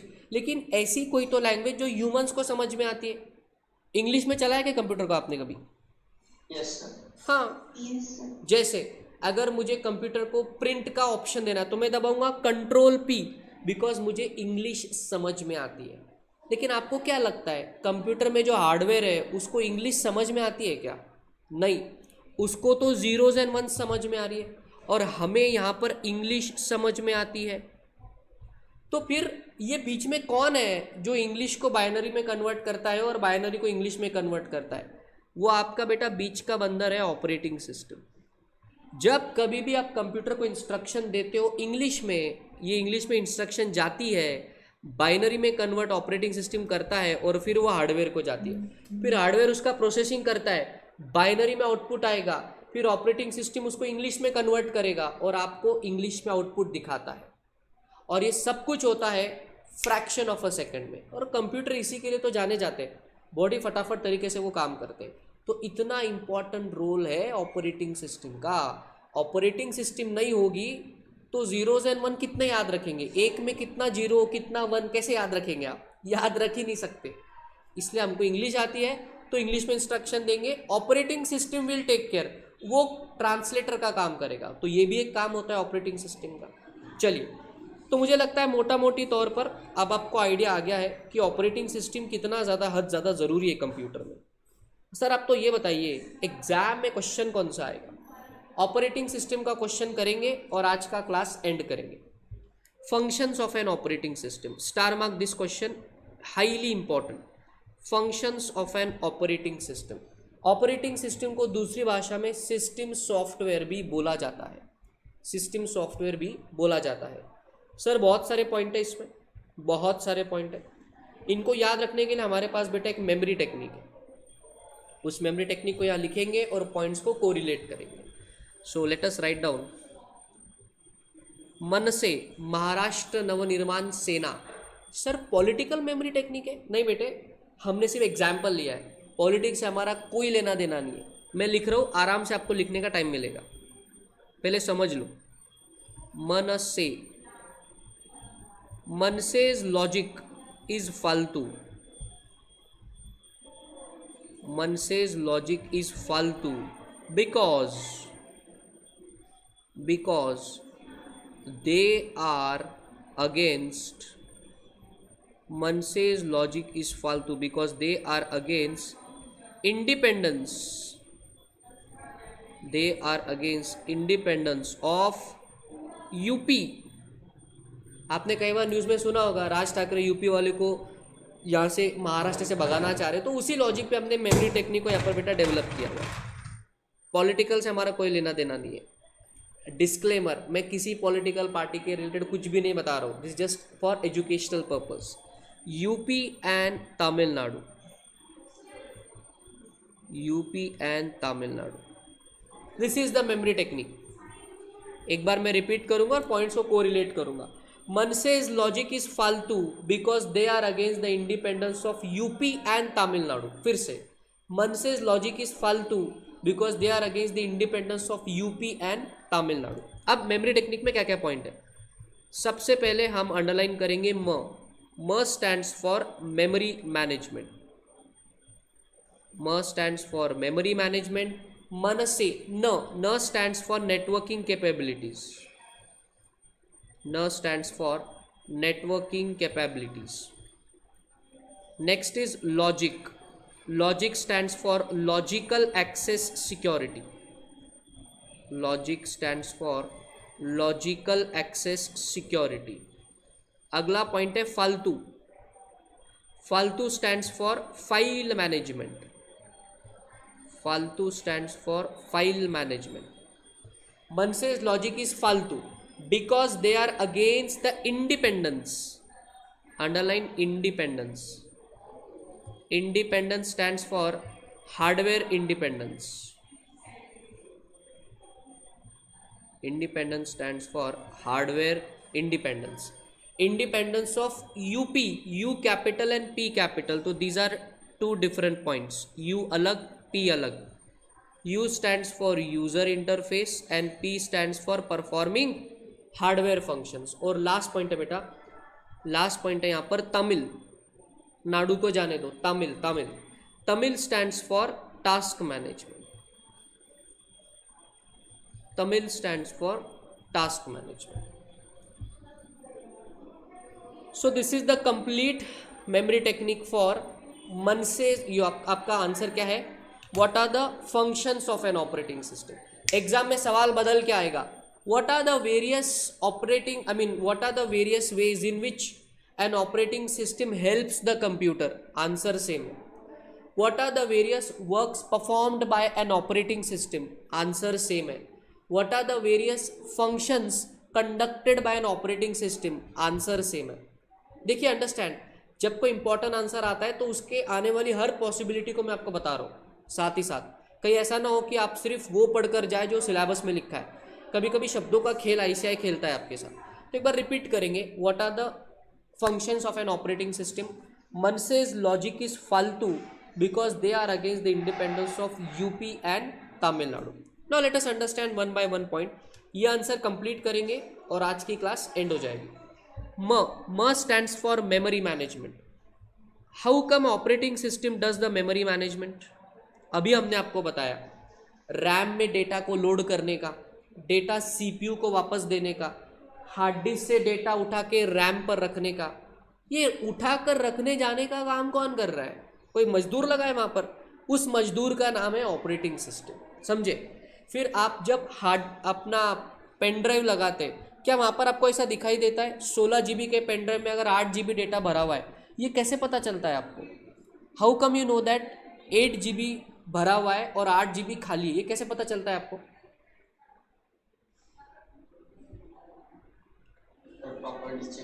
प्रॉपर्टीज चेक करते. मतलब जब आप कंप्यूटर में लगाते हैं हार्ड ड्राइव को, आपके माय कंप्यूटर में दिखता है ना कितना जीबी खाली है, कितना जीबी यूज्ड है. तो ये मेमोरी मैनेजमेंट का फंक्शन कौन दे रहा है आपको? आपका ऑपरेटिंग सिस्टम. कंप्यूटर से डेटा कॉपी करने का हार्ड डिस्क पर, ये कॉपी करने का फैसिलिटी भी कौन दे रहा है? Operating system. तो मेमोरी मैनेजमेंट का फंक्शन कौन करता है? और आपके कंप्यूटर में ऑपरेटिंग सिस्टम ही करता है. समझे? हमने इतने टाइप की मेमोरी पढ़ी, रीड ओनली मेमोरी, ये मेमोरी, वो मेमोरी, लेकिन इनसे काम कौन करवाता है? ऑपरेटिंग सिस्टम वो हंटर वाला है जो इन सबसे काम करवाता है. So memory management is a big function of operating system. न स्टैंड्स फॉर नेटवर्किंग कैपेबिलिटी. मुझे बताइए, जब आप किसी फ्री वाईफाई जोन में जाते हैं और अपने मोबाइल फ़ोन पर वाईफाई के बटन को क्लिक करते हैं, क्या वहाँ पर आने वाला वाईफाई सिग्नल आपको दिखाई देता है मोबाइल फ़ोन पर? यस. अब जैसे मुझे यहाँ पर देखने की बहुत सारे वाईफाई सिग्नल क्या क्या अवेलेबल है, तो मुझे यहाँ पर जो भी अवेलेबल है उसकी लिस्ट दिखाई देगी. देखो ये इतने सारे अवेलेबल है. तो ये जो लिस्ट मुझे दिखाई देती है, ये दिखाने का काम कौन कर रहा है? नेटवर्किंग कनेक्शन का काम कौन करता है? Operating system. जब आप अपने एक्सटर्नल हार्ड ड्राइव को कंप्यूटर में लगाते हैं, वो वायर लगाते हैं, क्या आपका कंप्यूटर उसको ऑटोमेटिकली डिटेक्ट करता है? ऐसा कभी देखा है आपने? अरे हाँ या ना? सब सिंपल सा सवाल है. पेन ड्राइव या आपका एक्सटर्नल हार्ड डिस्क जब आप कंप्यूटर में लगाते हैं, क्या वो ऑटोमेटिकली कंप्यूटर पे डिटेक्ट होता है क्या वहाँ पर? हाँ. तो ये डिटेक्ट करने का, नेटवर्किंग का, कनेक्शन का कौन काम करता है? आपका ऑपरेटिंग सिस्टम काम करता है. देखिए, एक लैन में आने का, इंटरनेट का कनेक्शन उससे काम करना, ये सब कौन करता है भैया? नेटवर्किंग की कैपेबिलिटी कौन दे रहा है? Operating system. देखो क्या लिखा हुआ है, operating systems can provide systems with features and capabilities to help connect computer networks like Linux and Windows 8 give us an excellent capability to connect to the internet. और अभी तो हम विंडोज 11 पर काम कर रहे हैं, तो वो भी हमें कैपेबिलिटी देता है. ठीक है बेटा. अगला पॉइंट है लॉजिकल एक्सेस सिक्योरिटी. मुझे बताइए, क्या आप कंप्यूटर में पासवर्ड लगा सकते हैं क्या? यस. क्या मोबाइल में भी आप पासवर्ड लगा सकते हैं? जैसे देखिए, मैं या तो मेरे ये फिंगरप्रिंट से ओपन हो गया, जैसे मैं इसको ओपन करूंगा और यहाँ पर करता हूँ, यहाँ पर देखिए कुछ पासवर्ड मुझे पूछा बताता है. क्या ये आपके मोबाइल फ़ोन में भी होता है क्या? यस. तो लॉजिकल एक्सेस सिक्योरिटी का मतलब है कंप्यूटर में पासवर्ड आईडी लगाते आपको आता है, फेस रिकग्निशन से कंप्यूटर मोबाइल ओपन होता है, आपके थंब इम्प्रेशन से. अब जैसा मेरा ये जो लैपटॉप है, इस पर फिंगरप्रिंट स्कैनर भी है, तो जैसे मैं इस पर फिंगर रखता हूँ तो ऑटोमेटिकली अनलॉक होता है। तो ये सिक्योरिटी के फीचर्स भी कौन हमें प्रोवाइड करता है? ऑपरेटिंग सिस्टम ही प्रोवाइड करता है, इसलिए उसको बोलेंगे लॉजिकल एक्सेस सिक्योरिटी। तो 3 पॉइंट कौन से सीखे हमने? Memory management, networking capability and logical access security. Simple point है, ज़्यादा इसमें कॉम्प्लेक्सिटी नहीं है। फिर हमने बात करी थी फालतू। फालतू stands for file management. The operating system keep tracks of where each file is stored and who can access it, based on which it provides the file retrieval। आप हार्ड डिस्क में जाकर कोई फाइल स्टोर कर देते हो, 2-3 साल बाद अगर आपका कंप्यूटर अच्छा है, क्या वो फाइल आपको सेम जगह पर मिलेगी क्या? Yes, sir. Yes, sir. तो उसका ध्यान कौन रखता है? Operating system. Operating system. Operating system को पता है तुमने फाइल किधर रखी है, तो तुम ऑपरेटिंग सिस्टम में सर्च करो, वो उठा के तुमको ला के दे देगा। क्या कभी आपने सर्च का फीचर यूज़ किया है कंप्यूटर में? Yes, sir. अगर आपको कोई फाइल नहीं मिलती है तो आप सर्च में डालते हो ना, तो आपको याद नहीं है लेकिन ऑपरेटिंग सिस्टम को याद है कि तुमने किधर रखा है फाइल को, तो वो वहाँ से उठा के सर्च करके आपको ला के देगा और बताएगी कि ई ड्राइव के ये वाले फोल्डर में इधर ये फाइल सेव है। तो आपको पता है अच्छा हाँ उधर मैंने उसको स्टोर करा था। तो तुम भूल सकते हो, ऑपरेटिंग सिस्टम नहीं भूलता। तो फाइल मैनेजमेंट का काम किसका होता है? Operating system. देखो सिंपल है आंसर, ज़्यादा कॉम्प्लेक्सिटी नहीं है इसमें। और आगे बढ़ेंगे। Independence of UP and Tamil Nadu. You stands for user interface. इसकी तो मैंने ऑलरेडी आपसे बात करी। हम इंग्लिश में इंस्ट्रक्शन देते हैं, ऑपरेटिंग सिस्टम इंग्लिश में इंस्ट्रक्शन लेता है, बाइनरी में कन्वर्ट करेगा और बाइनरी में इंफॉर्मेशन दे देगा। तो ये लेन देन का काम कौन करता है? Operating system. User interface. Interface का मतलब क्या होता है? इस तरीके से आपको विंडोज दिखाई देता है। अगर मैं विंडोज के स्टार्ट मेनू को क्लिक करूं तो कुछ इस हिसाब से आपको मेनू यहाँ पर दिखाई देता है। जब मैं माय कंप्यूटर को ओपन करता हूँ तो ज़रा देखना, इधर माय कंप्यूटर को ओपन करता हूँ तो इसके राइट हैंड साइड में आपको सारे के सारे फोल्डर दिखाई देते हैं और उधर लेफ्ट हैंड साइड में आपको दिखता है कि network places, one drive, quick access, downloads. क्या ऐसा ही मेनू आपके कंप्यूटर में भी दिखाई देता है? सेम टाइप ऑफ मेनू आपके विंडोज़ में दिखाई देता है? Yes, sir. तो बेसिकली ये एक यूज़र इंटरफेस है कि इस तरीके से हम हार्डवेयर को कंट्रोल कर पाते हैं। विंडोज़ की हर फाइल को क्लोज करने का एक ही तरीका है, इधर ऊपर राइट कॉर्नर पे जाने का और क्लिक करने का, फाइल क्लोज हो जाती है। ये क्या है? User interface. User interface. So this is the user interface. तो ये यूज़र इंटरफेस क्रिएट करने का काम कौन करता है? कंप्यूटर्स। पहले के ज़माने में जब बहुत ज़्यादा कलर्स, लेआउट, डिज़ाइन ये सब नहीं था ना, तब हम डॉस वाला ज़माना था। डॉस, ये देखिए यहाँ पर डॉस यूज़ करते थे, लेकिन अब वो ज़माना चला गया। अब हम ग्राफिकल यूज़र इंटरफेस की बात करेंगे। ग्राफिकल यूज़र इंटरफेस, इसको अंडरलाइन करना। 2 अटेम्प्ट पहले ये MCQ के टाइप में आ गया था। GUI का फुल फॉर्म पूछ लिया था 1 मार्क के लिए एग्जाम में। GUI ग्राफिकल यूज़र इंटरफेस मतलब जहाँ पर पिक्चर्स है, कलर्स है, डिज़ाइन है, अलग फोल्डर का अलग कलर है, तो ऐसे विंडोज़ में आपको देखने मिलता है। So that's a graphical user interface. तो ये भी आपके लिए कौन क्रिएट कर रहा है? Operating system. लास्ट के 2 पॉइंट, फिर क्लास एंड हो रही है। P stands for performing hardware function. P stands for performing hardware function. अब देखिए ये माउस को देखिए ज़रा यहाँ पर। मुझे सबसे पहले सवाल है आपसे, क्या माउस एक हार्डवेयर का हिस्सा है? Whether mouse is a part of hardware of the computer, हाँ या ना? Yes, sir. बराबर। तो जब आप माउस अपने कंप्यूटर में लगाते हैं तो कंप्यूटर उसको डिटेक्ट करके आप उससे काम कर सकते हैं। ठीक है, अब मैंने ये राइटिंग पैड मेरे कंप्यूटर से देखिए वायर से जुड़ा हुआ है, तो ये राइटिंग पैड कंप्यूटर में गया और जब मैं इस पर लिखता हूँ तो यहाँ पर दिखता भी है। जब मैं प्रोजेक्टर को कंप्यूटर के वायर, मतलब जब मैं क्लास में आता हूँ आपने देखा होगा, मैं एक पिन अपने कंप्यूटर में जोड़ता हूँ और इमीडिएटली प्रोजेक्टर से वही डेटा आपको स्क्रीन पर दिखाई देता है।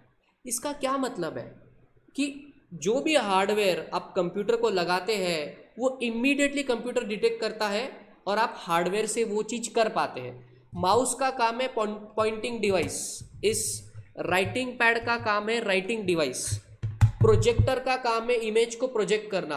तो इन सभी को ये करने के लिए हेल्प कौन करता है? Operating system. अगर ऑपरेटिंग सिस्टम नहीं होता तो आप भले कितनी हार्डवेयर लगा लो कंप्यूटर में, वो काम ही नहीं करेंगे। Have you heard something about the concept of plug and play? ये कॉन्सेप्ट सुना है आपने, प्लग एंड प्ले वाला? No, sir. Plug and play का मतलब है आप हार्डवेयर कंप्यूटर में जोड़ो, विंडोज़ ऑटोमेटिकली उसके ड्राइवर को इंस्टॉल करेगा और आप उस चीज़ को यूज़ कर सकते हैं। आप सैंडिस्क की हार्ड ड्राइव लगाते हो, उसके ड्राइवर आपको इंस्टॉल करने की ज़रूरत नहीं है, कंप्यूटर खुद ही उसके ड्राइवर उसमें से निकालेगा, इंस्टॉल करेगा and you can use the hard disk और you can use the pen drive. तो ये ड्राइवर उठा के इंस्टॉल करने का जो सिस्टम है, इसी को कहते हैं परफॉर्मिंग हार्डवेयर फंक्शंस। देखिए क्या लिखा हुआ है, मैंने हिंदी में बताया, इंग्लिश में पढ़ते हैं। Application programs to perform task have to obtain input from keyboards, retrieve data from disk and display output on the monitors. Achieving all this is facilitated by the operating system. छोटा monitor, बड़ा monitor, जिस भी size का monitor होगा उस size के हिसाब से विंडो आपको पिक्चर दिखाएगा। कैसा होता है, छोटे मॉनिटर पे छोटा पिक्चर दिखेगा, बड़े मॉनिटर पर वही चीज एक्सपांड करके आपको दिखती है। क्या ऐसा होता है? मोबाइल फोन्स में देखिए, आप जूम इन जूम आउट का फंक्शन यूज करते हो क्या? Yes, sir. पिक्चर्स के लिए जूम करते तो पिक्चर बड़ी होती है, जूम करते तो पिक्चर मतलब जूम आउट करते तो पिक्चर छोटी होती है। ये फंक्शंस कौन प्रोवाइड करता है आपको? Operating system. So that is called as performing hardware functions. Hardware को हेल्प करता है उनके काम करने के लिए। और बेटा आज का लास्ट पॉइंट, और क्लास खत्म हो रही है, हार्डवेयर इंडिपेंडेंस। हार्डवेयर इंडिपेंडेंस ये चीज़ मैंने आपको एक बार क्लास में बताई थी, लेकिन मैं वापस से इसको रिपीट कर देता हूँ। Something called as application program interface. Chapter number 4 में सॉफ्टवेयर एज ए सर्विस के इंस्टेंसेस में एक एग्जाम्पल था API, जहाँ पर हमने आपको एग्जाम्पल दिया था कि मेरा कंप्यूटर लिनोवो का है और अपना प्रोजेक्टर पैनासोनिक कंपनी का है, लेकिन ये साथ में कैसे काम कर पा रहे हैं? मेरा ये जो राइटिंग पैड है ये वैकॉम कंपनी का है और कंप्यूटर तो लिनोवो का है। ये जो माइक मैं यहाँ पर यूज़ कर रहा हूँ ये मेयोनो कंपनी का है, लेकिन मेरा कंप्यूटर में लग के अलग अलग हार्डवेयर कंप्यूटर के साथ काम कर पा रहे। कैसे हो पा रहा है? कंप्यूटर की दुनिया में ध्यान देना, जब कभी भी दो अलग अलग डिवाइस साथ में काम करना चाहते हैं, there has to be a common platform जहाँ से डेटा जाएगा और डेटा आएगा। वो कॉमन प्लेटफॉर्म की जो टेक्नोलॉजी है उसका नाम है API, और ये API तुम्हारे ऑपरेटिंग सिस्टम में बाय डिफ़ॉल्ट होती है। इसीलिए आप दुनिया का कोई भी हार्डवेयर तुम्हारे कंप्यूटर में लगाते हैं तो तुम्हारा विंडोज़ उसको डिटेक्ट कर लेता है। क्यों डिटेक्ट करता है? API की वजह से। उसका नाम है हार्डवेयर इंडिपेंडेंस। हार्डवेयर इंडिपेंडेंस का मतलब है अगर ये फीचर नहीं होता ना तो मेरे को ये राइटिंग पैड भी माइक्रोसॉफ्ट का लेना पड़ता, प्रोजेक्टर भी माइक्रोसॉफ्ट का लेना पड़ता, ये जो माइक है ये भी माइक्रोसॉफ्ट का लेना पड़ता, कंप्यूटर भी माइक्रोसॉफ्ट का लेना पड़ता, बिकॉज मेरी विंडोज़ माइक्रोसॉफ्ट की है। समझ गए? लेकिन क्योंकि विंडोज़ इतना फ्लेक्सिबल है वो अलग अलग हार्डवेयर को साथ में जोड़ के भी काम कर सकता है, इसलिए हार्डवेयर इंडिपेंडेंस है। मैं इंडिपेंडेंटली किसी भी दूसरे कंपनी के हार्डवेयर को लगा दूंगा तो मेरा काम चल जाएगा। तो that is the feature of hardware independence. मेरा बच्चों से सवाल है कि आपको ये पॉइंट समझ में आ रहा है? यस। तो बेटा एक लास्ट बार इस आंसर को रिवाइज करूंगा और आज का क्लास एंड करेंगे। What are the functions of an operating system? Manse's logic is फालतू because they are against the independence of UP and Tamil Nadu. उसमें म स्टैंड्स फॉर मेमोरी मैनेजमेंट, न stands for networking capability, logic stands for logical access security, फालतू stands for file management, independence hardware independence, U stands for user interface, P stands for performing hardware functions and Tamil stands for task management। तो task management नीचे रह गया, last point रह गया था task management. Task management का मतलब है मल्टीटास्किंग, बहुत सारी विंडोज़ को एक साथ चलाना। एक्सेल भी चल रहा है, पावर पॉइंट भी चल रहा है, फिर उसके बाद आपका इंटरनेट भी चालू है, नीचे सेटिंग्स का टैब भी ओपन है। ये देखो ज़रा मेरे कितने सारे एप्लीकेशंस ओपन है। अरे कहाँ चला गया? Why it is not coming?